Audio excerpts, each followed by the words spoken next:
All right, time to upgrade this baby.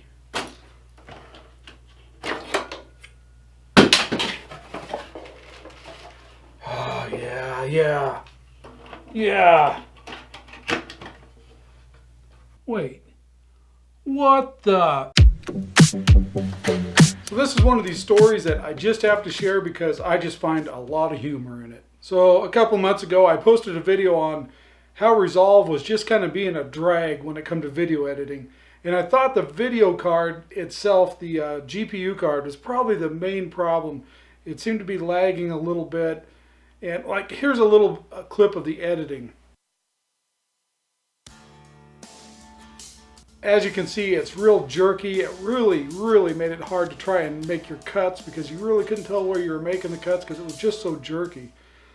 So I decided I need to hop on Amazon and order a much better video card. So I did. The one I ordered said it would be there on a Thursday. I think I even posted that on the video. It'll show up on Thursday. I'll be able to get it installed for the weekend. Blah, blah, blah. Well, I checked the next day and it's not even shipped yet. So I get in contact with Amazon like, hey, is this thing going to be here by Thursday or not? And you know, you get on the little chat screen and, oh, well, it may or may not be. Well, is it or is it not? I kind of need to know what I'm doing here. Well, long story short is they didn't even have it in stock. So it wasn't going to ship till the week after, maybe even the week after that. So I said, okay, forget it. I'm ordering a different video card. So I order a different video card, not exactly the one I wanted, but good enough for what I was doing. And I don't know, it was like $280 for this card. And, you know, I didn't want to, I'm not a gamer or anything, so I didn't want to dump tons of money into it. But I wanted a much better one than I'd bought before because I kind of cheaped out on the last one when I built this this computer for video editing. Kind of went with the bare essentials on it, and that was kind of a mistake, especially when I upgraded to the newer version of Resolve. It just really wasn't working very good at all. So I decided let's get at least 2 or 3 steps better. So that's what I did. It finally showed up on that Friday.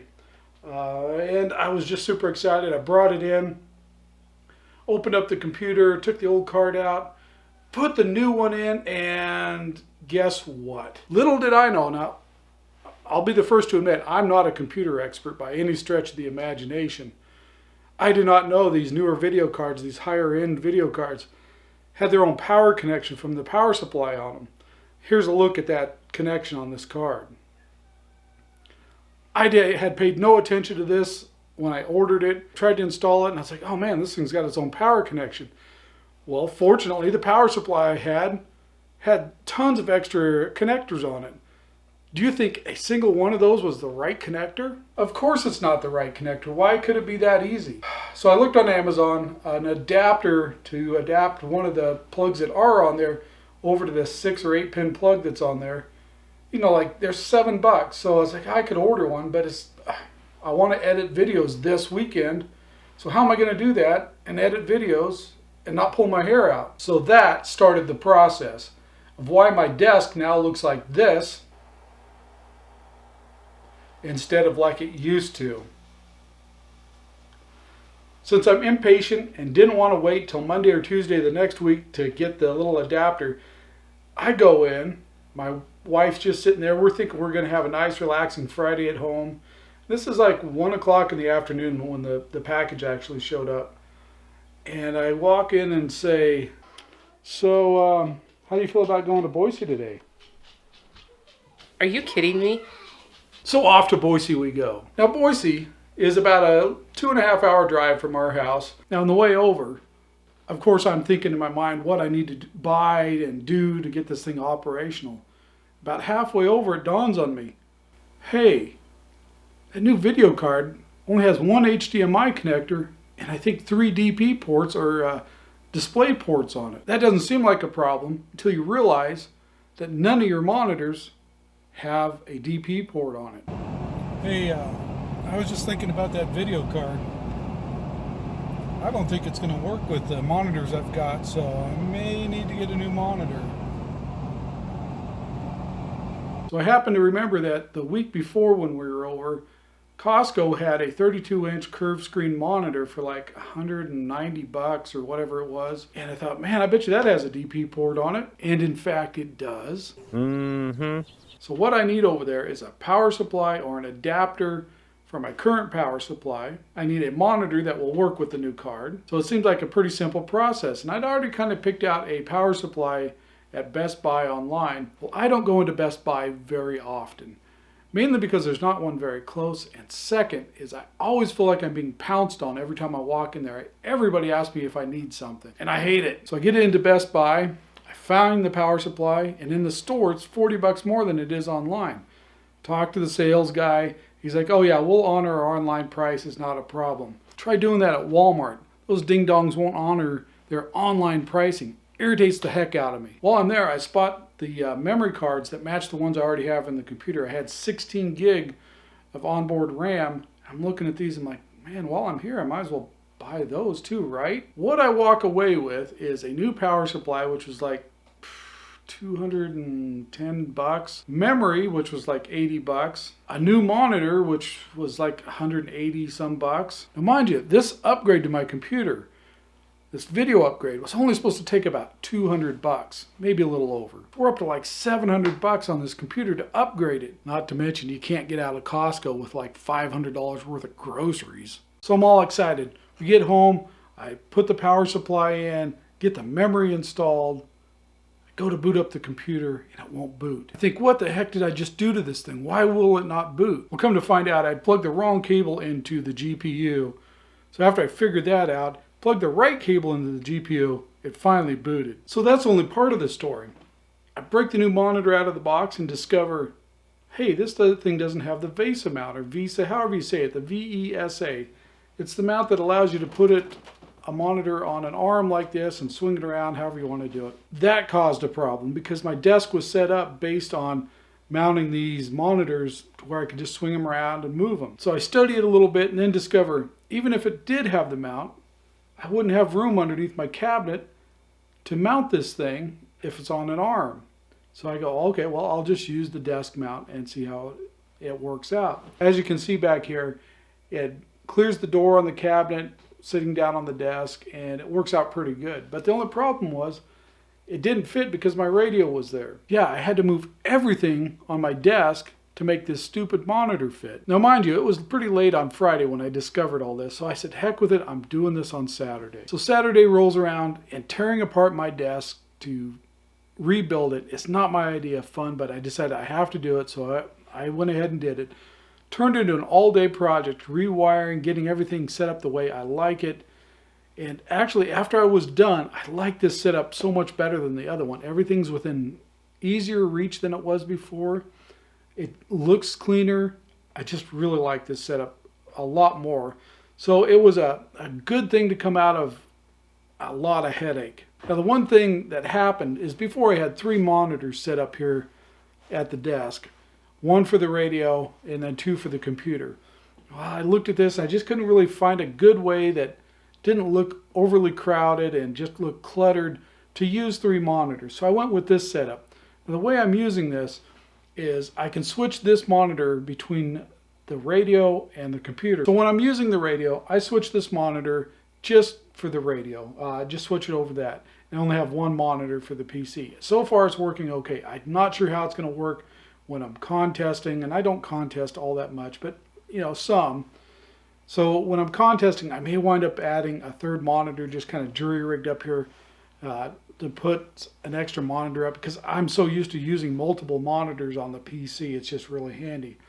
But when I'm not doing the radio thing, I can just hit the button down here, switch this, switch the input over to this, and away we go.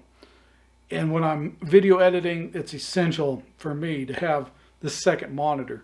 Now this 32-inch monitor, I wish I would have bought one of those years ago. I know they were way more expensive back then, so I probably wouldn't have bought one anyway. But that thing is so nice for video editing and pretty much everything else. That curved glass, man, I can't say enough good about that monitor. Now, I don't know how this compares to higher end monitors. I mean, like I said, I only paid like 180 or 190 bucks for it. If you're a gamer, I don't know how this would compare, but if you're looking for a pretty good monitor at a decent price, I don't think Costco has those on sale anymore. But I'm going to put a link below to Amazon, and they're still not bad priced on there. So I just wanted to follow up with that video I did about having problems with Resolve and the video editing process and let you know how it turned out. And overall, I'm really, really happy with the change in the PC. The video editing is so much easier now, even though I still have problems with drone footage from my Mavic Air. I'm not sure why. I haven't dug into it real deep yet to figure out what's going on. But every time I try and edit the footage from my drone, it's just glitchy. That's the best way to explain it. It just kind of catches here and there and like freezes every 6th frame or so. And I can't figure out exactly what's going on. But we'll figure it out. I mean, I can get by with it the way it is, but I'd like to get that figured out. The other thing was the desk. This was an upgrade I didn't even know I needed to do. This is such a better setup for me. More ergonomic. It's just less cluttered, and I really am enjoying this setup. The only thing on this desk that I'm not super fond of is this Ameritron 1306 amplifier. The way it operates, I love it. It's a great amplifier, but it's noisy. It's incredibly noisy. When you turn this thing on, I'll turn it on here. And when you're trying to operate on the radio and this thing turns on, it's just annoying. I don't know how that sounds on the mic, but in here, it's just, man, I just do not like the noise out of this amplifier. I'm tempted to stick it underneath the desk because I've got little doors that flip up underneath it so I can get to all the wiring real easy. I'm thinking about sticking it underneath there. If it wasn't for the on-off switch being on the front of this thing, it would be underneath there already and quiet this down a little bit. Now, I've had a couple guys send me documentation on what they did to quiet theirs down, and I may do that this winter if I've got time. Speaking of time, I just haven't had a lot of extra time to go out and do a lot of YouTube filming, and I apologize for that. It's just been one of those hectic years. It just seems like everything kind of got out of control. The kids are getting to that age where they're in sports and all that kind of stuff. So, of course, they take priority over YouTube any day. So the other thing that happened is I accepted a new job. So for the last few years, I've been a supervisor of up to 6 radio techs. With a tech that worked directly for me locally, he took a job as a supervisor himself up in Washington. About the same time, I took a job as the regional manager. So now I'm over both Oregon and Washington, all the radio techs, which I think is about 26, 28, something like that. So after he left, we haven't been able to backfill his job, and we haven't been able to backfill my old job. So right now I'm doing 3 different jobs and trying to keep the pieces together. So I've been super busy at work trying to keep that hassle going in the right direction. And, you know, all the stuff with the family, the sporting events and all that kind of stuff, which takes priority over anything for me. So I just haven't had a lot of time to get out and get a lot done. I had this grandiose plan of going up to the Queen of the West mine this fall, getting that documented, try and hike into it. Well, guess what? There's probably about 8 inches of snow up there right now. We had an early season storm come through, dumped snow up high. And so I'm not going to be able to get in there. I wouldn't even try to get into that if there's even a 1/4 inch of snow. That's pretty dangerous territory to be walking around with any moisture on the ground. So I'm not going to get in there this year. I do have some other mine stuff planned. I've got something coming up. I hope everybody will enjoy here maybe next week. Maybe we'll get that on here next week. Something I've been looking forward to for a long time. Something I've been living without. Something that's part of my childhood and most of my younger adult life. Something I always had around, and I'm going to get one again. So stay tuned for that. What else was I going to say? I don't remember. So guess what time it is? It's time for me to ask you to subscribe to the channel if you like the content. Give us a thumbs up if you like it. Heck, if you don't like it, give us a comment below on what we could do different. We're always looking for constructive criticism. Now, if you leave us one of those nasty comments that are just nasty, we're going to delete it. As always, thanks for watching, and we'll see you guys and gals on the next video. So this is the part I tell you, give us a thumbs up once in a while, and So we're to the part where I ask you, give us a thumbs up if you like this. We're to the part where I'm going to bug. So this is the part I ask you to do.